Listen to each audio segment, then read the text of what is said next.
Hi hello ನಮಸ್ತೆ ಎಲ್ಲರಿಗೂ info media ಜಗತ್ತು ಚಾನಲಿನ ಮತ್ತೊಂದು ವಿಡಿಯೋಗೆ ಸ್ವಾಗತ ಸುಸ್ವಾಗತ. ಸ್ನೇಹಿತರೆ, ಎಲ್ಲರೂ ಹೇಗಿದ್ದೀರಾ? ಎಲ್ಲರೂ ಚೆನ್ನಾಗಿದ್ದೀರಾ ಅಂದ್ಕೊಂಡಿದ್ದೀನಿ. ನಾನು ಕೂಡ ತುಂಬಾ ಚೆನ್ನಾಗಿದ್ದೀನಿ. ಎಲ್ಲರೂ ಚೆನ್ನಾಗಿದ್ದೀರಾ ಅಂದ್ಕೊಂಡು ಭಾವಿಸ್ಕೊಂಡು ಇವತ್ತಿನ ಒಂದು ವಿಡಿಯೋನ ಶುರು ಮಾಡಿಬಿಡೋಣ. ಇವತ್ತಿನ ಒಂದು ವಿಡಿಯೋದಲ್ಲಿ ಸಿಂಹ ರಾಶಿಗೆ ಸ್ನೇಹಿತರೆ, ಸಿಂಹ ರಾಶಿಯವರಿಗೆ ಡಿಸೆಂಬರ್ 2025ರಲ್ಲಿ ಡಿಸೆಂಬರ್ 12ನೇ ತಾರೀಕಿಂದ ಸಾಕಷ್ಟು ಬದಲಾವಣೆಯನ್ನು ನೋಡಲಿದ್ದೀರಿ. ಇನ್ನು ಒಟ್ಟಾರೆಯಾಗಿ ಸಿಂಹ ರಾಶಿಯವರ ಭವಿಷ್ಯ ಡಿಸೆಂಬರ್ 2025ರಲ್ಲಿ ಹೇಗಿರಲಿದೆ, ಯಾವುದರ ಬಗ್ಗೆ ಎಚ್ಚರಿಕೆ ವಹಿಸಬೇಕು ಅಂದರೆ ನಿಮ್ಮ ವ್ಯಾಪಾರದಲ್ಲಿ, ವ್ಯವಹಾರದಲ್ಲಿ, ಹಣಕಾಸಿನಲ್ಲಿ, ನಿಮ್ಮ ವೃತ್ತಿ ಜೀವನ, ನಿಮ್ಮ ಉದ್ಯೋಗದಲ್ಲಿ ಮದುವೆ ಯೋಗ ಇದೆಯಾ, ಸಂತಾನ ಭಾಗ್ಯ ಇದೆಯಾ, ಒಟ್ಟಾರೆಯಾಗಿ ಸ್ನೇಹಿತರೆ ಸಿಂಹರಾಶಿಯವರ ಭವಿಷ್ಯ ಹೇಗಿರಲಿದೆ, ಯಾವುದರ ಬಗ್ಗೆ ಎಚ್ಚರಿಕೆ ವಹಿಸಬೇಕು, ಏನೆಲ್ಲ ಖರೀದಿ ಮಾಡೋ ಯೋಗ ಇದೆ ಅಂತ ತಿಳಿಸ್ಕೊಡ್ತಾ ಹೋಗ್ತೀನಿ. ಇನ್ನು ಸಮಸ್ಯೆಗಳು ಕಂಡು ಬಂದಿದ್ದಲ್ಲಿ, ಅಡೆತಡೆಗಳು ವ್ಯಾಪಾರದಲ್ಲಿ, ವ್ಯವಹಾರದಲ್ಲಿ ನಷ್ಟವನ್ನು ಅನುಭವಿಸ್ತಿದ್ರೆ ಇದಕ್ಕೆಲ್ಲ ಪರಿಹಾರವನ್ನು ತಿಳಿಸ್ಕೊಡಿ ಅಂದರೆ ಖಂಡಿತವಾಗಿಯೂ ಮನೆಯಲ್ಲೇ ಮಾಡುವಂತಹ ಸಣ್ಣ ಪುಟ್ಟ ಪರಿಹಾರಗಳನ್ನು ತಿಳಿಸ್ಕೊಡ್ತೀನಿ.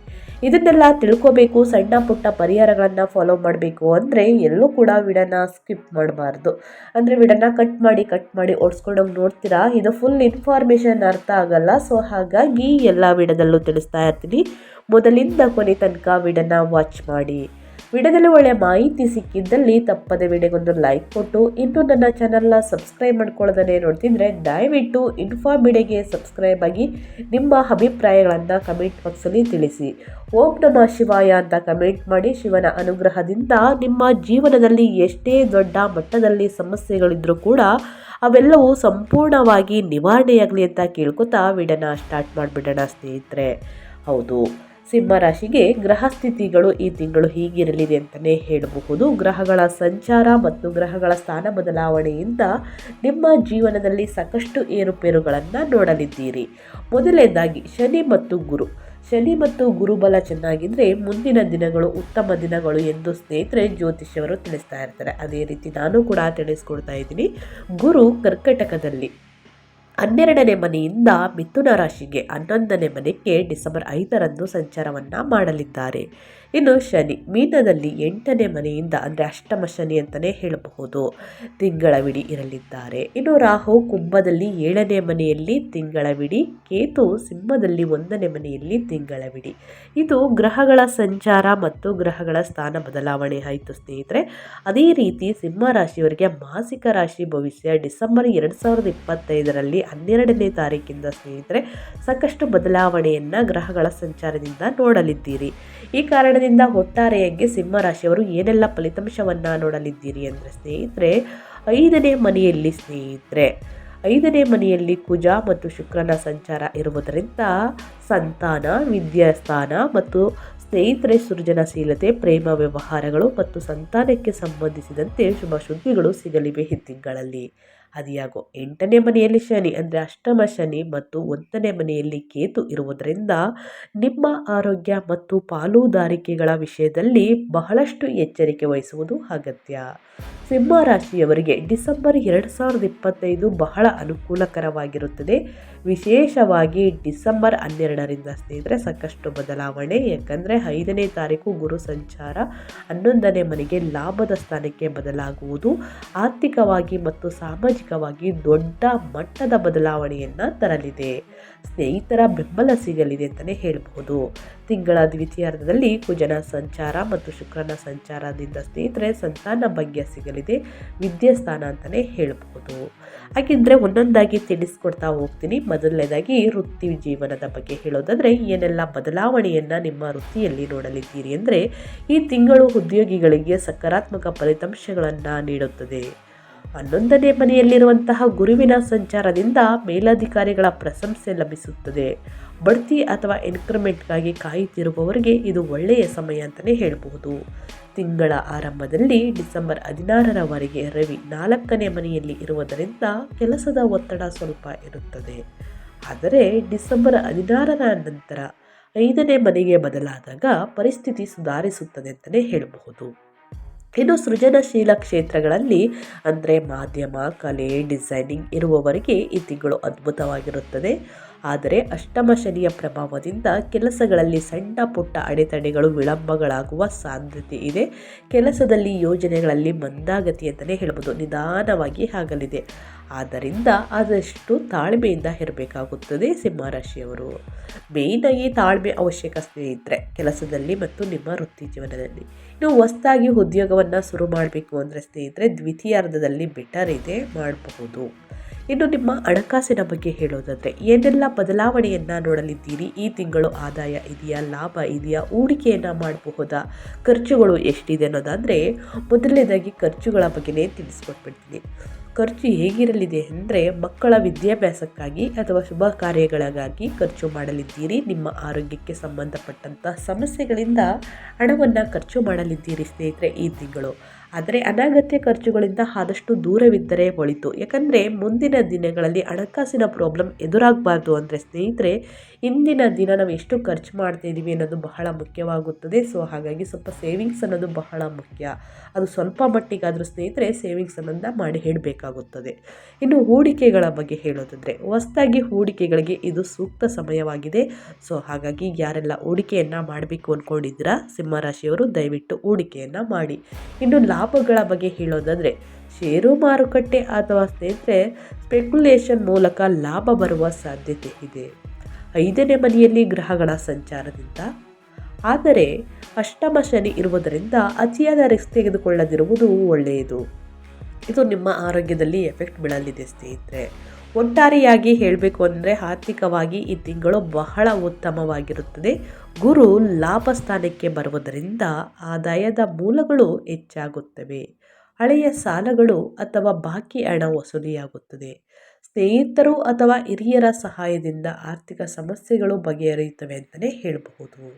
ಇನ್ನು ನಿಮ್ಮ ವೈವಾಹಿಕ ಜೀವನ, ಕುಟುಂಬದ ಬಗ್ಗೆ ಹೇಳೋದಂದರೆ ನಿಮ್ಮ ಫ್ಯಾಮಿಲಿ, ಒಟ್ಟಾರೆಯಾಗಿ ಫ್ಯಾಮಿಲಿ ರಿಲೇಷನ್ಶಿಪ್ ಹೇಗಿದೆ ಅನ್ನೋದಾದರೆ ಸಿಂಹರಾಶಿಯವರಿಗೆ ತಿಂಗಳ ದ್ವಿತೀಯಾರ್ಧದಲ್ಲಿ ಅಂದರೆ 15ನೇ ತಾರೀಕು ಮುಗಿದ ನಂತರ 16ನೇ ತಾರೀಕಿಂದ ಸ್ನೇಹಿತರೆ 5ನೇ ಮನೆಯಲ್ಲಿ ಗ್ರಹಗಳ ಸಂಚಾರದಿಂದ ಪ್ರೇಮ ವ್ಯವಹಾರಗಳಲ್ಲಿ ಜಯ ಸಿಗುತ್ತದೆ.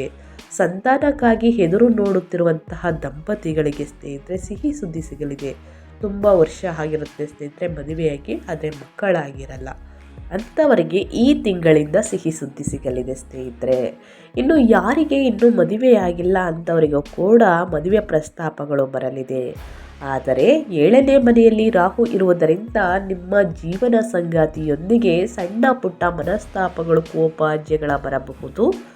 ಆದ್ದರಿಂದ ಬಹಳಷ್ಟು ಎಚ್ಚರಿಕೆ ವಹಿಸಿ ನಿಧಾನವಾಗಿ ಮಾತನಾಡುವುದು, ಕೂತು ಬಗೆಹರಿಸಿಕೊಳ್ಳುವುದು ಬಹಳ ಮುಖ್ಯವಾಗುತ್ತದೆ ಈ ಸಮಯದಲ್ಲಿ. ಇನ್ನು 1ನೇ ಮನೆಯಲ್ಲಿ ಕೇತುವಿನ ಕಾರಣದಿಂದ ನಿಮ್ಮಲ್ಲಿ ಸ್ವಲ್ಪ ಅಭದ್ರತೆ ಭಾವ ಕಾಣಬಹುದು. ಅದನ್ನು ಕುಟುಂಬ ಸದಸ್ಯರೊಂದಿಗೆ ಹಂಚಿಕೊಳ್ಳುವುದು ಉತ್ತಮ. ಇನ್ನು ಕೌಟುಂಬಿಕವಾಗಿ ಜೀವನ ಆನಂದಮಯವಾಗಿರುತ್ತದೆ. ಮನೆಯಲ್ಲಿ ಶುಭ ಕಾರ್ಯ ನಡೆಯಲಿದೆ. ಗುರು 11ನೇ ಮನೆಯಲ್ಲಿ ಇರುವುದರಿಂದ ಸಾಮಾಜಿಕ ಸಂಬಂಧಗಳು ಸುಧಾರಿಸುತ್ತವೆ. ಸ್ನೇಹಿತರೊಂದಿಗೆ ಸೇರಿ ಪ್ರವಾಸ ಅಥವಾ ವಿಹಾರಕ್ಕೆ ಹೋಗುವ ಯೋಗವಿದೆ ಅಂತಲೇ ಹೇಳಬಹುದು. ಸೊ ಎಲ್ಲದಕ್ಕೂ ಕೂಡ ಒಳಿತಾಗಲಿ ಅಂತ ಹೇಳ್ತಾ, ಇನ್ನು ಮೇಯ್ನಾಗಿ ನಿಮ್ಮ ಆರೋಗ್ಯದ ಕಡೆ ಬರೋದಂದರೆ ಆರೋಗ್ಯದಲ್ಲಿ ಏನೆಲ್ಲ ಬದಲಾವಣೆಯನ್ನು ನೋಡಲಿದ್ದೀರಿ ಸಿಂಹರಾಶಿಯವರು ಅನ್ನೋದಾದರೆ ಆರೋಗ್ಯದ ವಿಚಾರಕ್ಕೆ ಬಂದರೆ ಸ್ನೇಹಿತರೆ ತಿಂಗಳ ಮೊದಲಾರ್ಧದಲ್ಲಿ 4ನೇ ಮನೆಯಲ್ಲಿ ಕುಜ, ರವಿ ಇರುವುದರಿಂದ ಎದೆ ಅಥವಾ ಹೃದಯ ಸಂಬಂಧಿತ ಸಮಸ್ಯೆ ಬರುವವರು ಜಾಗರೂಕರಾಗಿರಿ ಸ್ನೇಹಿತರೆ. ಸಮಯಕ್ಕೆ ಸರಿಯಾಗಿ ಊಟ ಮಾಡುವುದು ಮತ್ತು ವಿಶ್ರಾಂತಿ ಪಡೆಯುವುದು ಮುಖ್ಯ. ಎದೆ ಮತ್ತು ಹೃದಯ ಸಂಬಂಧಪಟ್ಟಂತಹ ಸಮಸ್ಯೆಗಳು ಇದ್ದವರು ಸಾಕಷ್ಟು ವಿಶ್ರಾಂತಿಯನ್ನು ತೆಗೆದುಕೊಳ್ಬೇಕಾಗುತ್ತದೆ. ಒತ್ತಡವನ್ನು ಕಡಿಮೆ ಮಾಡಬೇಕಾಗುತ್ತದೆ. ರಿಸ್ಕನ್ನು ಅತಿಯಾಗಿ ತೆಗೆದುಕೊಳ್ಳುವುದರಿಂದ ಸ್ನೇಹಿತರೆ ತೊಂದರೆ ಜಾಸ್ತಿ ಆಗಲಿದೆ ಅಂತಲೇ ಹೇಳಬಹುದು. ಆರೋಗ್ಯದ ವಿಷಯದಲ್ಲಿ ಮಿಶ್ರ ಫಲಿತಾಂಶಗಳು ಇರುತ್ತವೆ ಸಿಂಹರಾಶಿಯವರಿಗೆ. ಯಾಕಂದರೆ 11ನೇ ಮನೆಯ ಗುರುವಿನಿಂದ ಹಳೆಯ ಕಾಯಿಲೆಗಳಿಂದ ಉಪಶಮನ ಸಿಗುತ್ತದೆ. ಆದರೆ 1ನೇ ಮನೆಯಲ್ಲಿ ಕೇತು ಮತ್ತು 8ನೇ ಮನೆಯಲ್ಲಿ ಶನಿ ಇರುವುದರಿಂದ ಆಯಾಸ, ನಿಶಕ್ತಿ ಅಥವಾ ಕೀಲು ನೋವುಗಳು ಬಾಧಿಸಬಹುದು. ಇನ್ನು ಜ್ವರ, ಶೀತ, ಕೆಮ್ಮು, ಚೆನ್ನಿಗೆ ಬರುವಂಥ ಚಾನ್ಸಸ್ ಇರುತ್ತದೆ. ಆದಷ್ಟು ಸ್ನೇಹಿತರೆ ಬಿಸಿ ಊಟವನ್ನು ಸೇವಿಸುವುದು, ಹೊರಗಿನ ತಿಂಡಿ ತಿನಿಸುಗಳನ್ನು ಕಡಿಮೆ ಮಾಡುವುದು, ಇನ್ನು ಪ್ರತಿದಿನ ಯೋಗ, ಧ್ಯಾನವನ್ನು ಮಾಡುವುದು, ಮೆಡಿಟೇಷನನ್ನು ಮಾಡುವುದು, ವಾಕಿಂಗನ್ನು ಮಾಡುವುದು, ಈ ರೀತಿ ಮಾಡಿದ್ದಲ್ಲಿ ಉತ್ತಮ ಆರೋಗ್ಯವನ್ನು ಖಂಡಿತವಾಗಿಯೂ ಮುಂದಿನ ದಿನಗಳಲ್ಲಿ ಗಳಿಸಲಿದ್ದೀರಿ ಅಂತಲೇ ಹೇಳಬಹುದು. ಇನ್ನು ವ್ಯಾಪಾರ ಮತ್ತು ವ್ಯವಹಾರದ ಬಗ್ಗೆ ಹೇಳೋದಾದರೆ ನಿಮ್ಮ ಬಿಸ್ನೆಸ್ ಹೇಗಿರಲಿದೆ, ಯಾವುದರ ಬಗ್ಗೆ ಎಚ್ಚರಿಕೆ ವಹಿಸಬೇಕು ಅನ್ನೋದನ್ನ ನೋಡ್ತಾ ಹೋಗೋಣ. ವ್ಯಾಪಾರಿಗಳಿಗೆ ಇದು ಲಾಭದಾಯಕ ತಿಂಗಳು. ಗುರುವಿನ ಅನುಗ್ರಹದಿಂದ ವ್ಯಾಪಾರ ವಿಸ್ತರಣೆಗೆ ಅವಕಾಶಗಳು ದೊರೆಯುತ್ತದೆ. ಹೊಸ ಪಾಲುದಾರಿಕೆಗಳನ್ನು ಮಾಡಿಕೊಳ್ಳಲು ಇದು ಒಳ್ಳೆಯ ಸಮಯವಾಗಿರುತ್ತದೆ. ಡಿಸೆಂಬರ್ 12ರಿಂದ ಸಾಕಷ್ಟು ಬದಲಾವಣೆ ಅಂತಲೇ ಹೇಳಬಹುದು. ಆದರೆ 7ನೇ ಮನೆಯಲ್ಲಿ ರಾಹು ಇರುವುದರಿಂದ ಪಾಲುದಾರರೊಂದಿಗೆ ಎಲ್ಲ ವಿಷಯಗಳನ್ನು ಸ್ಪಷ್ಟವಾಗಿ ಮಾತನಾಡಿಕೊಳ್ಳುವುದು ಒಳ್ಳೆಯದಾಗಿರುತ್ತದೆ. ಇನ್ನು ಷೇರು ಮಾರುಕಟ್ಟೆ ವ್ಯಾಪಾರ ವ್ಯವಹಾರಸ್ಥರಿಗೆ ಸ್ನೇಹಿತರೆ ತಿಂಗಳ ದ್ವಿತೀಯಾರ್ಧ ಉತ್ತಮವಾಗಿರುತ್ತದೆ. 15ನೇ ತಾರೀಕು ನಂತರ ಸ್ನೇಹಿತರೆ ಷೇರು ಮಾರುಕಟ್ಟೆ ವ್ಯಾಪಾರ ವ್ಯವಹಾರವನ್ನು ಮಾಡುವವರಿಗೆ ಉತ್ತಮ. ಸೊ ಹಾಗಾಗಿ ಶುರು ಮಾಡಬಹುದು. ಇನ್ನು ವಿದ್ಯಾರ್ಥಿಗಳ ಬಗ್ಗೆ ಹೇಳೋದಾದರೆ ಏನೆಲ್ಲ ಫಲಿತಾಂಶವನ್ನು ವಿದ್ಯಾರ್ಥಿಗಳು ಗಳಿಸಲಿದ್ದೀರಿ ಈ ತಿಂಗಳಲ್ಲಿ, ಯಾವುದರ ಬಗ್ಗೆ ಎಚ್ಚರಿಕೆ ವಹಿಸಬೇಕು ಅಂತ ನೋಡ್ತಾ ಹೋಗೋಣ. ಸ್ನೇಹಿತರೆ, ಮೊದಲನೇದಾಗಿ ಸ್ಪರ್ಧಾತ್ಮಕ ಪರೀಕ್ಷೆಗಳಲ್ಲಿ ಸಿಂಹರಾಶಿಯ ವಿದ್ಯಾರ್ಥಿಗಳು ಯಶಸ್ಸನ್ನು ಸಾಧಿಸಲಿದ್ದೀರಿ. ಸೃಜನಶೀಲತೆ ವೃದ್ಧಿಯಾಗುತ್ತದೆ. ಉನ್ನತ ವ್ಯಾಸಂಗಕ್ಕಾಗಿ ವಿದೇಶಕ್ಕೆ ಹೋಗಲು ಬಯಸುವವರೆಗೂ ಕೂಡ ಗುರುಬಲ ಅನುಕೂಲಕರವಾಗಿದೆ. ಕಂಡ ಕನಸು ನನಸಾಗಲಿದೆ ಅಂತಲೇ ಹೇಳ್ಬೋದು. ವಿದ್ಯಾರ್ಥಿಗಳಿಗೆ ಉನ್ನತ ಫಲಿತಾಂಶವನ್ನು ಗಳಿಸುವುದರಿಂದ ಮನೆಯಲ್ಲಿ ಸಿಹಿ ಸುದ್ದಿಯನ್ನು ಕಾಣಲಿದ್ದೀರಿ. ಸ್ನೇಹಿತರೆ, ಎಲ್ಲರೂ ಕೂಡ ಸಂತೋಷವಾಗಿ ನೆಮ್ಮದಿಯಾಗಿ ಇರಲಿದ್ದಾರೆ ಅಂತಲೇ ಹೇಳಬಹುದು. ಇನ್ನು ವಿದ್ಯಾರ್ಥಿಗಳಿಗೆ ಇದು ಅತ್ಯುತ್ತಮ ಸಮಯವಾಗಿದೆ. ಸ್ನೇಹಿತರೆ, 5ನೇ ಮನೆಗೆ ವಿದ್ಯಾಸ್ಥಾನಕ್ಕೆ ಬುಧ, ರವಿ, ಕುಜ ಮತ್ತು ಶುಕ್ರರು ಬರುವುದರಿಂದ ಓದಿನಲ್ಲಿ ಆಸಕ್ತಿ ಹೆಚ್ಚಾಗುತ್ತದೆ. ಏಕಾಗ್ರತೆ ಕೂಡ ಹೆಚ್ಚಾಗುತ್ತದೆ. ಉನ್ನತ ಫಲಿತಾಂಶವನ್ನು ಈ ತಿಂಗಳಿಂದ ನೋಡಲಿದ್ದೀರಿ. ಸ್ನೇಹಿತರೆ, ಡಿಸೆಂಬರ್ ತಿಂಗಳು ಸಿಂಹರಾಶಿಯ ವಿದ್ಯಾರ್ಥಿಗಳಿಗೆ ಅತ್ಯುತ್ತಮ ತಿಂಗಳು ಅಂತಲೇ ಹೇಳಬಹುದು. ಇನ್ನು ವ್ಯವಹಾರದಲ್ಲಿ ನಿಮ್ಮ ಆರೋಗ್ಯದಲ್ಲಿ ಅಡೆತಡೆಗಳು ಬಂದಿದ್ದಲ್ಲಿ ಏನೆಲ್ಲ ಪರಿಹಾರಗಳನ್ನು ಮಾಡಬೇಕು, ಯಾವುದರ ಬಗ್ಗೆ ಎಚ್ಚರಿಕೆ ವಹಿಸಬೇಕು ಅನ್ನೋದನ್ನ ತಿಳಿಸ್ಕೊಟ್ಟಿದ್ದೀನಿ. ಸ್ನೇಹಿತರೆ, ವ್ಯಾಪಾರ ವ್ಯವಹಾರದಲ್ಲಿ ಹೊರಗೆ ಹೋಗಬೇಕಾದ್ರೆ ಸ್ನೇಹಿತರೆ ಪ್ರವಾಸವನ್ನು ಅಥವಾ ಹೊರಗೆ ಹೋಗಬೇಕಾದ್ರೆ ಸಿಹಿಯನ್ನು ತಿಂದೋಗಿ. ಸಣ್ಣ ಪುಟ್ಟ ಗಾಯಗಳಾಗುವಂಥ ಚಾನ್ಸಸ್ ಇರುತ್ತದೆ. ಸೊ ಹಾಗಾಗಿ ವಾಹನವನ್ನು ಚಾಲನೆ ಮಾಡಬೇಕಾದ್ರೆ ನಿಧಾನವಾಗಿ ವಾಹನವನ್ನು ಚಾಲನೆ ಮಾಡುವುದು ಬಹಳ ಮುಖ್ಯವಾಗುತ್ತದೆ. ಇದರ ಬಗ್ಗೆ ಸ್ವಲ್ಪ ಎಚ್ಚರಿಕೆ ವಹಿಸಿ.